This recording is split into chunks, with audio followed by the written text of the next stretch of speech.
I realized with me not playing anymore this past year, how important it is for me to drop my kids off at school. I fight with my wife about picking them up.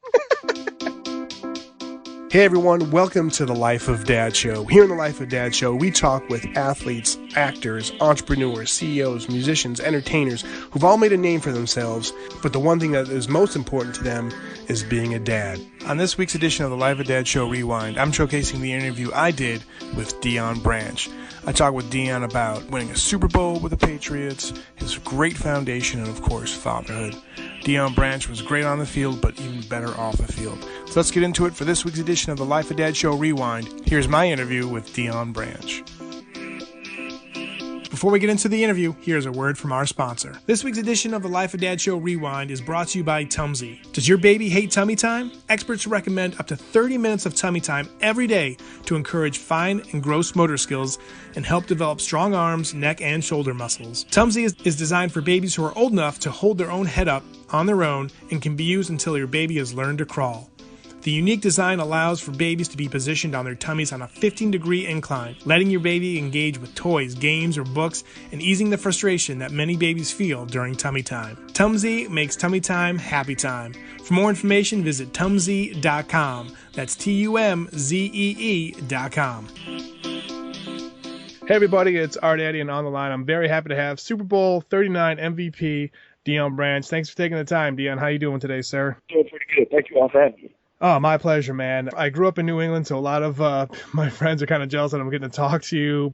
Right. Before we get into fatherhood and your foundation, kind of want to talk a little bit about your time in the NFL. Had fun watching you. Take me back to your first game, though, in the league. I know you came from, Louisville, and then you went, obviously, to the pros, to the Patriots.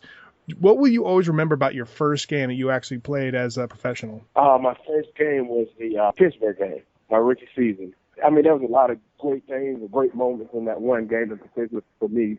Having an opportunity being drafted by the New England Patriots, who had just came off the Super Bowl, but also having the opportunity and the privilege to play the game of football that I always dreamed of as a young kid, and now I'm in that position where I'm actually doing it. So that was a lot of great things, but I think a lot of stuff that I took from it, the guys that I was actually in the receiver room with me, Troy Brown, David Patton, my quarterback, Tom Brady, great guys that I was blessed to be a part of and be around. I'm still very close with them. That's the stuff that I cherish. One big thing that stood out from that one game in particular was my block that allowed Donald Hayes to get in the end zone. I came back and peeled back on Lee Flowers, and I'll never forget this story. I kind of took him out. I hit him pretty good. Yeah. And I think I knocked him out of the game for a couple plays. Okay. And he thought Troy Brown hit him. And he told Troy, "Hey, I'm going to kill you. I'm going to kill you later." Troy said, "That wasn't me. That was Deion." That's the funniest thing ever. We still talk about that now to this day. Where Troy, my main man, that's my guy. He told me out. Not only did you knock him out, but you made him forget which number hit him, Yeah. Yes, and then I would never thought that my leader, my captain, would sell me out. This is my rookie season. This was probably his 8th, 9th year in the league. He was like, "I didn't do it. Deion hit you." That's fantastic. But, it just kind of goes to show you, like, what type of receiver you are. You always hear the wide receivers got the diva role. For you, I never saw that in you. Obviously, there was a funny story after that, but for you, it was like talking about how you made the block. It wasn't about a catch. It wasn't about this or that. Right. It was about helping another teammate. So, man, I again, just shows how great of a teammate you were. Yes, sir. Yes, sir. I mean, that's the game. That's what it's all about. I think all those individual stats, that stuff will come, but it's all about you going out doing your job and playing your role, whatever that is in the offense and on the team, rather. Yeah. And that's what it is. That's what I did. Going from Louisville to the Patriots and into the NFL, I love watching the guys that are coming into the draft class. You go into the NFL draft, you hear them talking about this or that they're going to be preparing for. But for you, what was the transition like from college to pro level? And was there one thing that people tell you like constantly, "Oh, you got to get ready for this," but then when you actually got there, you're like, "Wow, I'm not ready for this." Right. It wasn't a big shocker to me. I thought that Coach Smith and his staff did a great job of kind of winging a lot of the guys, in which we've had a numerous guys that come through Louisville to have the opportunity to play in the NFL.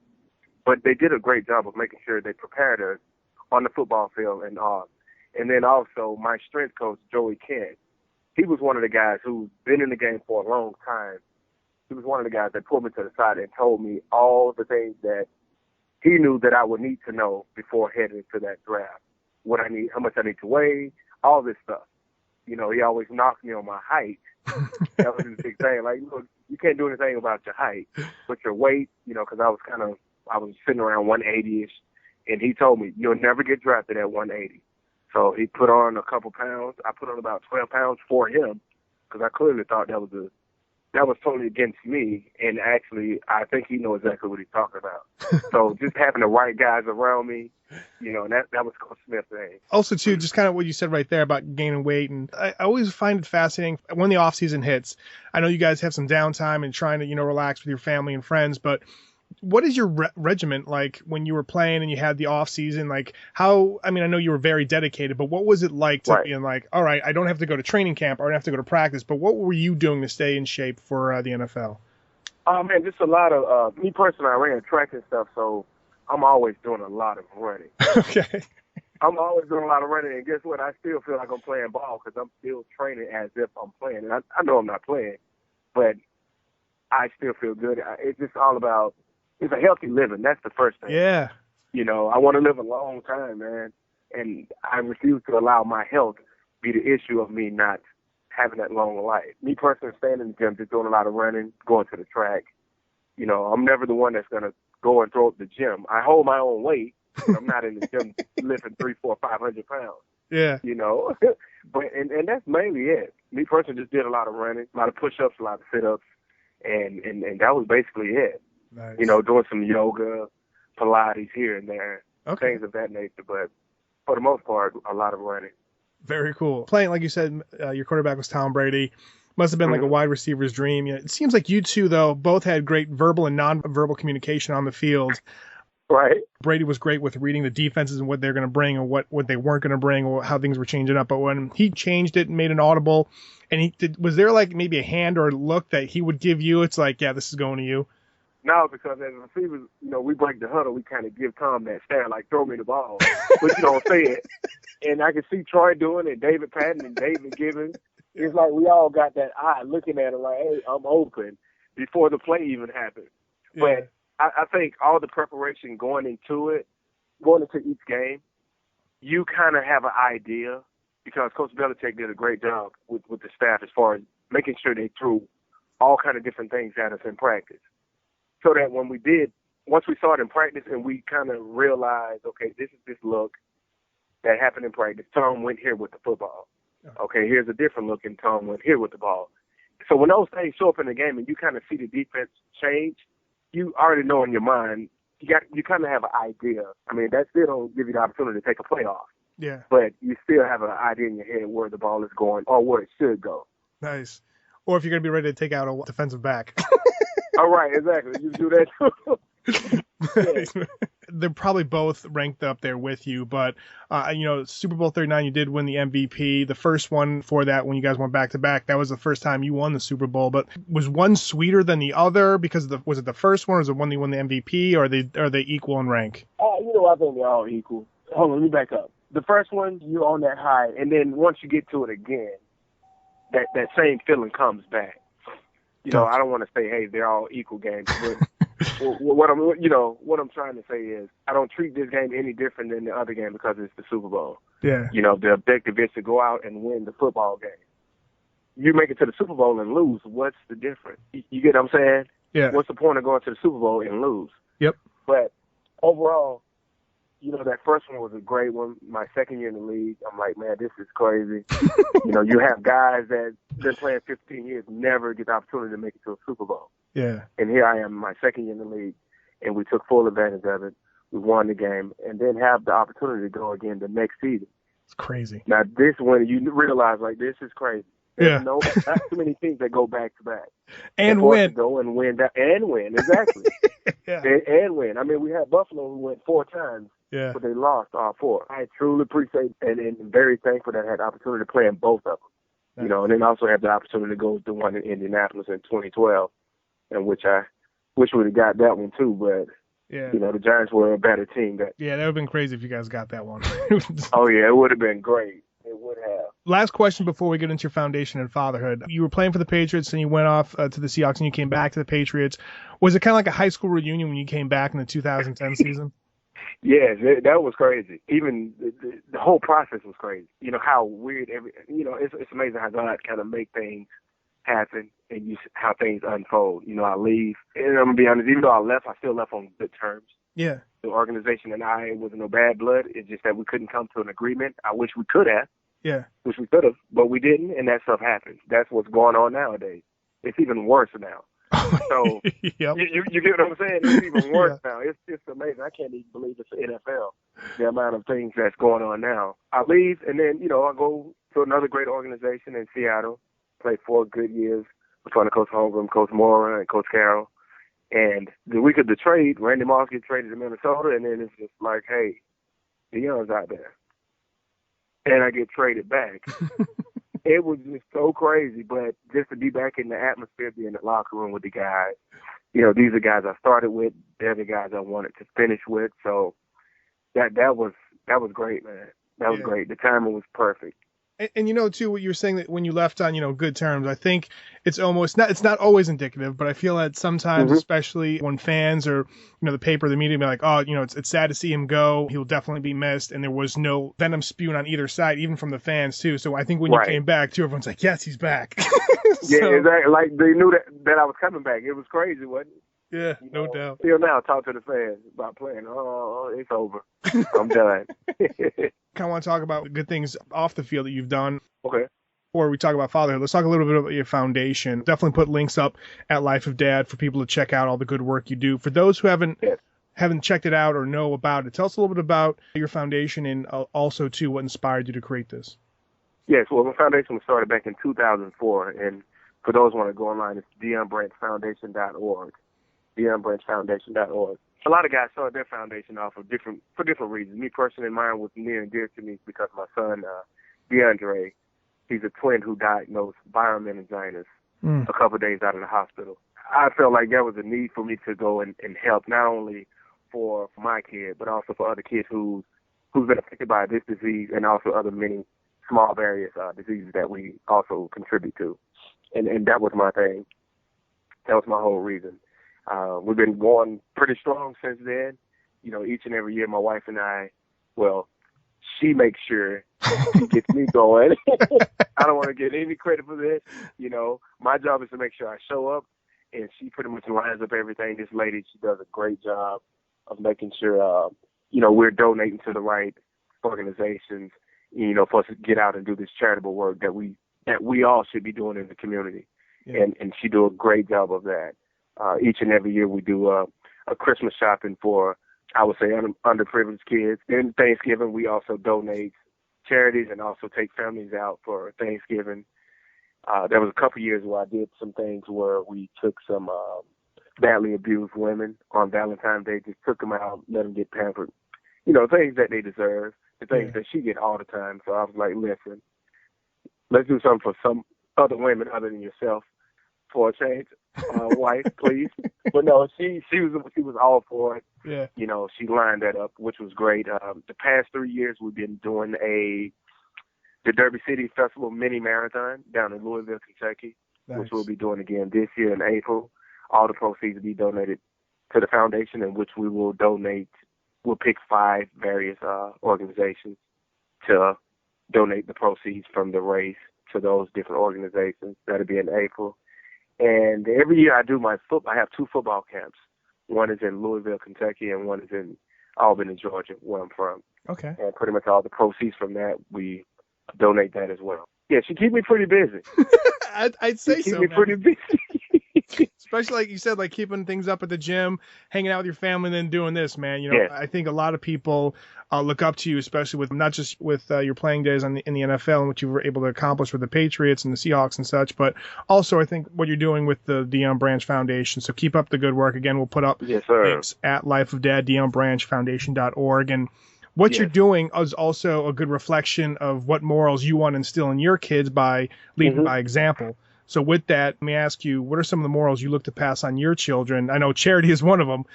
Exactly. What are some other ones that you look to pass on your children as they grow up? Well, I'm always talking to them about being grateful and being very thankful, being very appreciative, for one, just to wake up each and every day, to breathe the air that we breathe, but also to give. You know, everybody always want to receive, get. What are you giving, though? My grandmother taught my mom pushed it on to me, my mom and my dad. You never know what you can do to somebody by giving. And not saying it don't have to be money or speaking to people. Yes, ma'am, no, ma'am. Yeah. Things of that nature. Thank you. You just never know what it does to that next individual next to you. Yep. You know, how appreciative some people will be for that. Or you just never know. You can make someone's day. Yeah. With those little generous words, or, you know, getting someone a card. Yep. Or taking a kid shopping who's never spent $50 on something. It kills me, you know, when I feel like this whole world is so much money in America, but we have so many people that are poor. Yep. And it's like why can't all the guys, all those so-called rich people, give to these people? That it shouldn't be that way. Yeah. They say this is America, man. I feel like we should do a better job of helping those in need, and that's the thing. You know, it's one thing I'm always preaching to my kids. Stop worrying about get, and give. Nice. You know, I'm not saying give your last, but you can give. I promise you can do that. You can give something.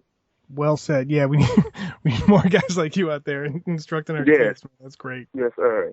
For me, I have two daughters, 7 and 4, and they always try and joke around. And sometimes my wife will look at me with a stare like, yep, you know, they're getting that from you if we're at the dinner table and we might be clowning around or something like that.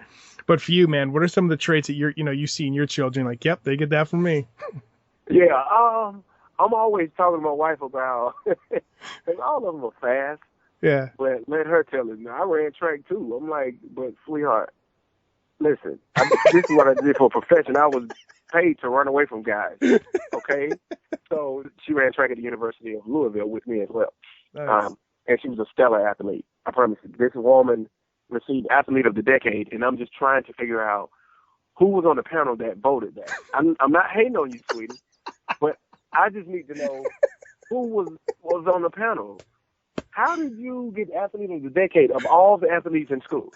I mean, it just goes to show you the type of female athlete in general, not just female. Yeah. She got it over all the male athletes, including myself, not bigging myself up, but I thought I did a pretty good job at school, you know, on the sports side. But she always tried to take credit for that, you know, my kids' speed and all. But, you know, my girls are great gymnasts.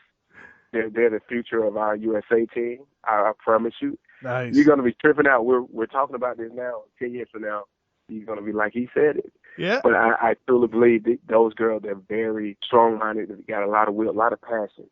Nice. For the sport. And I'm very young. They're 10 and 6, and then my twin boys. You can see the skill set in them. You can see that. It's hard to say because I'm pushing my son. I refuse to give him credit for anything. Like, you just got to do better, and he's doing a great job. But you got to do better. But I love it, man. That's about it. Yeah. Nice. Life of Dad exclusive here. You heard it first. Like Deion said, once in the Summer Olympics, gymnastics, you heard it here first. Yes. You know what I'm saying? Yes, there you go. Lastly, before the Life of Dad Quick 5, what advice do you have for new dads out there? Oh, man, more importantly, spend as much time as you possibly can with your kids. Nice. You know, I know the dads, and then what we're taught as young men growing up is to provide, you know, and then make sure that food is on the plate and to provide and protect. Yeah. You know, but nowadays, these kids need us around a lot more. There's a lot of time I come home, I'm very tired, and my girls just want to play. Let's do some sit-ups, or let's play slap box. And I'm like, baby, in like 10 minutes. And before you know it, the 10 minutes is gone. Yeah. It's like they're in the bed. And I know you understand what I'm saying. Yep. Because I know you have that feeling, and in my heart, it's like, man, did I just reject her, or am I really that tired? Yeah. My mind playing tricks on me. And I realized with me not playing anymore this past year, how important it is for me to drop my kids off at school. I fight with my wife about picking them up. Okay. She's like, can I go pick them up today? I'm like, no, let me pick them up. I've been playing ball for 12 years. You've been doing everything. Can I just do something?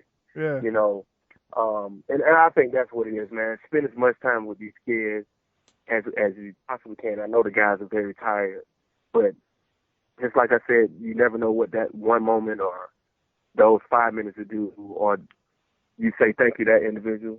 Yeah. The effect that it have on that person. Just imagine the effect that it have on your kids. Well said. You know. Great advice right there. Now we got the Life of Dad Quick 5.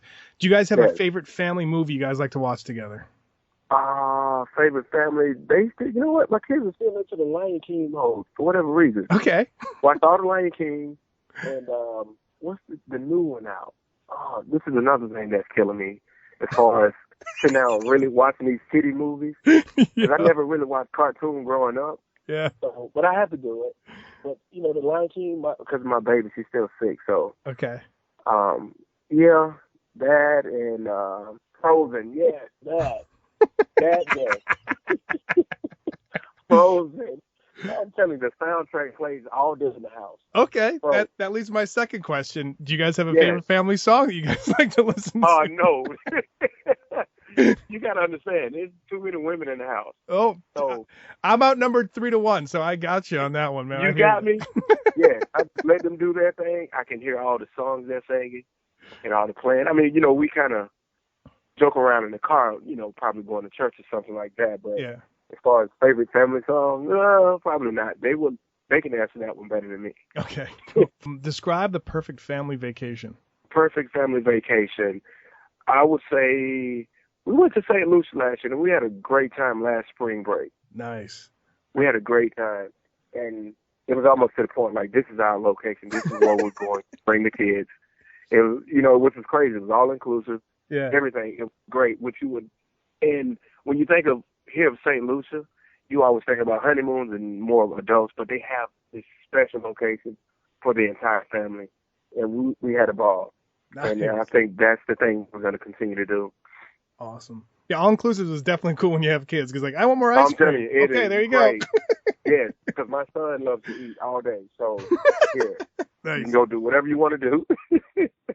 Very cool. Now, the last two are sports related. Did you have like a sports hero when you were growing up? Sports hero? Nah. I mean, it was always guys I would say I wouldn't consider them heroes and stuff. Yeah. Because I always looked at my dad and stuff like that. Sure. My dad and my uncles. But, you know, Jerry Rice, Andre Rison, you know, being in Georgia, Andre Rison was that guy. Rocket Ismail, he was probably one of my favorite players. Yeah. Growing up. Nice. You know. Yeah. That dude was quick. Yes. And lastly, do you still have the football that you scored in a touchdown with in Super Bowl 38? Yes, sir. Nice. I still have the 38 ball. This one 39, I still have mine. I pretty much, you know what? I got this I picked this up from Emmitt Smith. I have all my touchdown balls and all the balls that were given to me for, you know, whatever the games and all that stuff. Nice.